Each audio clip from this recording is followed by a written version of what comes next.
হুজুর করতে এলো রে। এই দেখতে পান না আপনি? যত সব। এই দোস্ত থাম। হুজুর সরি, আপনার লাগেনি তো?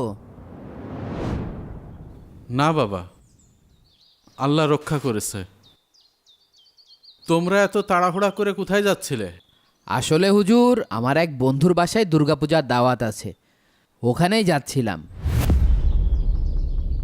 ও হুজুর, আব্বু এই যে অজুখানার টাইলসের টাকাটা দিতে বলছিল, এই যে।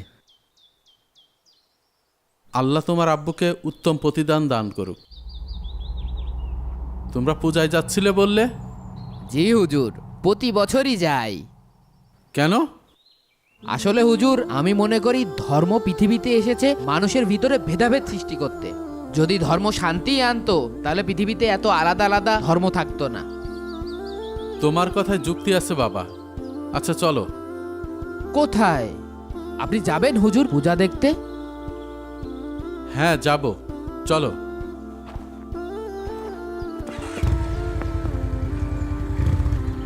হুজুর, হুজুর, বুঝলাম না, আপনি পুজো মণ্ডপে গেলে বিষয়টা কেমন হয়ে যায় না? হুজুর আপনি বুঝছেন না কি কথা? আসসালামু আলাইকুম সভাপতি সাহেব। ওয়ালাইকুম আসসালাম। আপনাকেই মনে মনে খুঁজছিলাম। কেন? আমাকে একটু হেল্প করতে হবে। জি বলেন, কি সাহায্য করতে পারি? হুজুর, হুজুর আমার দেরি হয়ে যাচ্ছে। আরে দাঁড়াও। হ্যাঁ? এই ভাই, হ্যাঁ একটু এদিকে আসেন।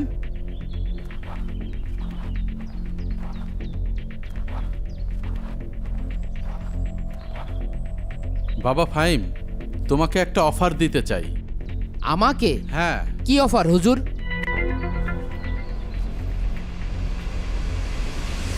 এই নাও 1,00,000 টাকা।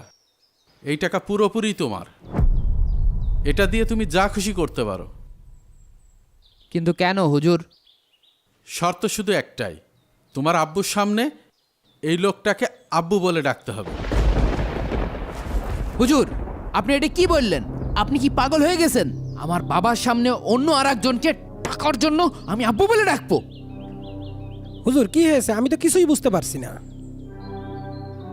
কেন পারবে না বাবা? উনি তো একজন সম্মানিত লোক। তাছাড়া বিনিময়ে তো টাকাও পাচ্ছ।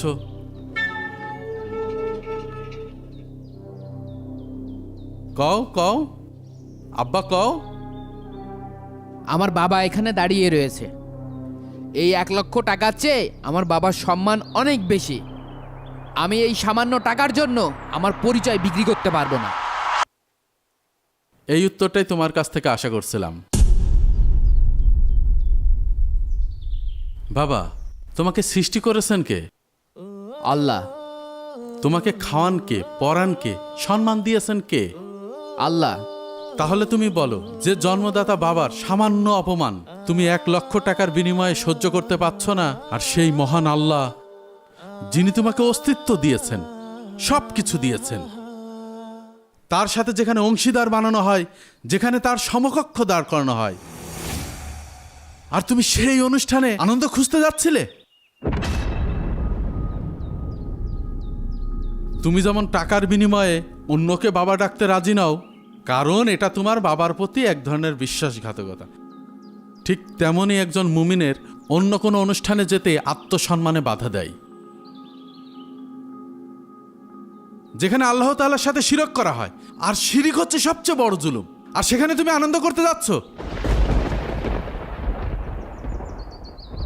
আপনি ভাগ্যবান সভাপতি সাহেব, আপনার ছেলে তার বাবাকে ভালোবাসে, তাই সে তার স্থান কাউকে দিতে পারেনি। আশা করি সে আজকে থেকে তার রবকেও ভালোবাসবে। আজকে থেকেই বলুন, আর নয় আল্লাহকে অপমান। আপনার আরেকজন মুসলিম ভাইকেও ভিডিওটি শেয়ার করে সতর্ক করুন। ইমাম সাহেব, এই যে এখানে দুপুরের খাবার আর রাত্রের খাবার একসাথে আছে। আলহামদুলিল্লাহ, আল্লাহ তোমার পরিবারকে সুস্থ রাখুক বাবা। হুজুর একটু শোনেন। বলো বাবা। আমার একটা প্রশ্ন ছিল, অনেককে জিজ্ঞাসা করেছি কিন্তু কেউ মন মতো উত্তর দিতে পারেনি। আপনি একটু প্রশ্নের উত্তরটা কি প্রশ্ন বাবা? আমি পুরাতন কথা একদমই ভুলতে পারি না। কেউ যদি আমাকে কষ্ট দেয়, সেই রাগটা মনের ভিতরে থেকেই যায়। ভিতরটা সবসময় পাথরের মতন ভারী হয়ে থাকে। এখন আমি এখান থেকে বের হব কি করে? উত্তরটা খুব সহজ। চলো আমার সাথে মসজিদে চলো, সেখানেই উত্তরটা পাবে। এখনই যাব হুজুর? হ্যাঁ, এখনই। হুজুর, হুজুর আমার গাড়িটা আছে, গাড়িটা নিয়ে আসি।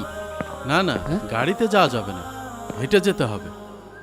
চলো, এই পথে হেঁটে গেলেই তোমার প্রশ্নের উত্তরটা পাবে। দাঁড়াও। কি ব্যাপার? হুজুর দাঁড়িয়ে পড়লো কেন? ওই যে পাথরটা দেখছো, জি হুজুর। ওইটা হাতে তুলে নাও। কেন? এটাতে কি হবে? তোমার প্রশ্নের উত্তর চাইলে যা বলছি তাই করো।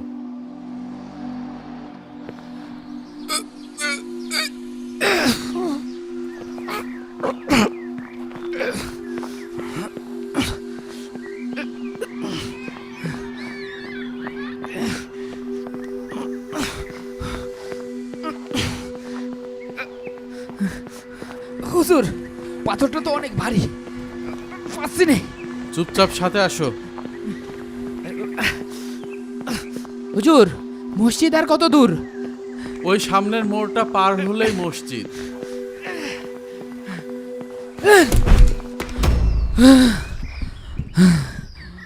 কি হলো, ফেলে দিলে কেন?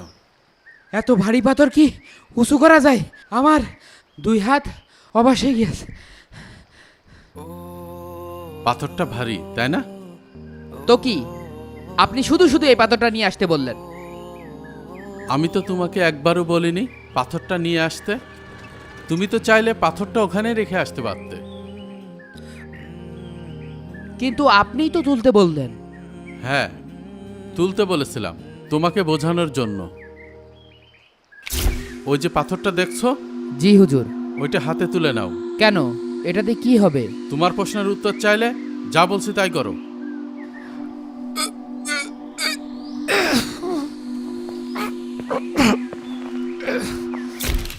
এই পাথরটি হলো তোমার মনের ভিতর জমে থাকা সেই রাগ, সেই কষ্ট। অন্যের দেওয়া কষ্ট, জুলুম, খারাপ কথাগুলোই তুমি এই পাথরটির মতো বয়ে বেড়াচ্ছ।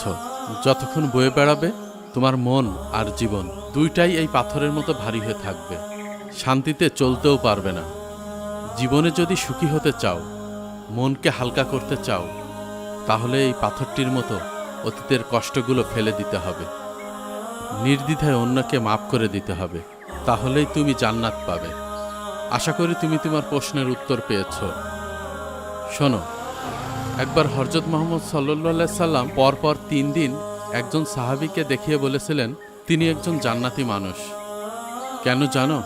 সেই সাহাবীর বিশেষ কোনো আমল ছিল না, শুধু একটা অভ্যাস ছিল। সে প্রতি রাতে ঘুমানোর সময় সবাইকে ক্ষমা করে দিতেন। তার অন্তরে কারোর জন্য হিংসা বা বিদ্বেষ থাকতো না। মাফ করার ক্ষমতা আল্লাহ শুধু তাদেরকেই দেন যাদেরকে তিনি ভালোবাসেন। এবার আমি যাই, আসরের আজান দিতে হবে।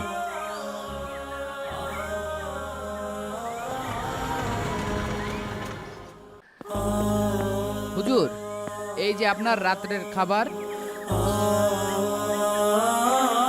আর এই মাসের মসজিদের চাঁদাটা। 1 2 3 4, এই যে।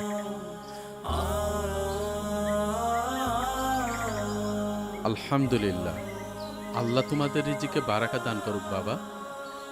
হুজুরের কাছে কি শুনবো? হুজুর, 1 মিনিট। বলো বাবা। একটা প্রশ্ন ছিল, অনেককে প্রশ্নটা জিজ্ঞাসা করেছি, আসলে কেউই মন মতো উত্তরটা দিতে পারেনি, তাই ভাবলাম আপনাকে একবার জিজ্ঞেস করে দেখি। কি সমস্যা? হুজুর, আমার নজর খুব খারাপ হয়ে গেছে। রাস্তায় মেয়ে ছেলে দেখলে ফ্যাল ফ্যাল করে তাকায় থাকি। সারাদিন মেয়েদের সাথে গল্প করি, রাত হলে তো ভিডিও। নাউজুবিল্লাহ, আস্তাগফিরুল্লাহ, আস্তাগফিরুল্লাহ। এমন খারাপ অবস্থা হয়ে গেছে, নিজের বোনের দিক তাকালেও লজ্জা লাগে, মায়ের সামনে দাঁড়াতে পারি না। চলো বাবা, আমার সাথে মসজিদে চলো। এখন? হ্যাঁ, এখনই। হুজুর, আমার তো বাইক আছে, দাঁড়ান আমি বাইকটা নিয়ে আসি। না, হ্যাঁ? হেঁটে যেতে হবে। আচ্ছা চলেন।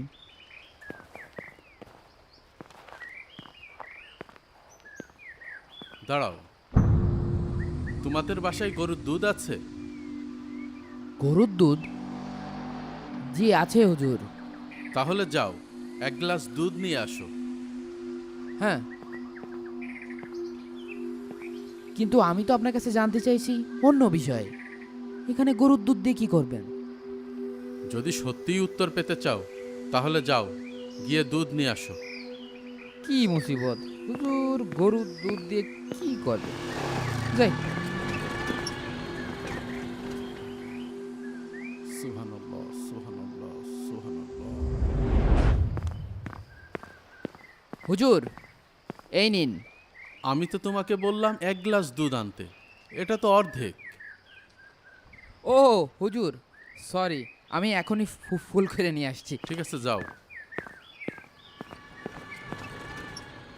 সুবহানাল্লাহ, আল্লাহু আকবার, লা ইলাহা ইল্লাল্লাহ। কি মুসিবত, দুধ নিয়ে কি হাঁটা যায় নাকি?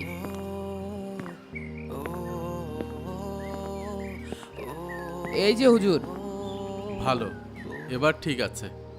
যাক হুজুর, এইবার বলেন তো এই দুধ দিয়ে কি করবেন?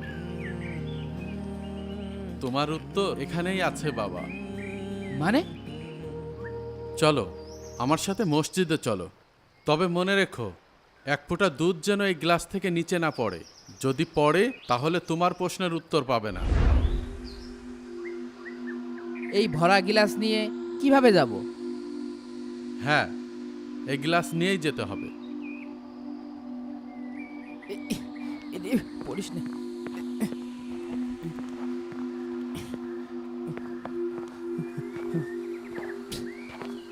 হুজুর, এইভাবে কি দুধ নিয়ে যাওয়া যায় নাকি? দুধ তো পড়ে যাবে। চুপচাপ আমার সাথে আসো।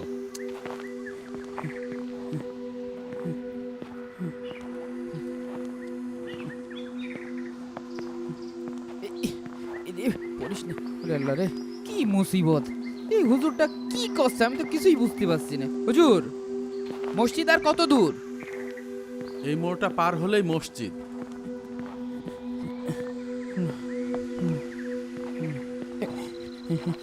এবার দাঁড়াও। এটা কি?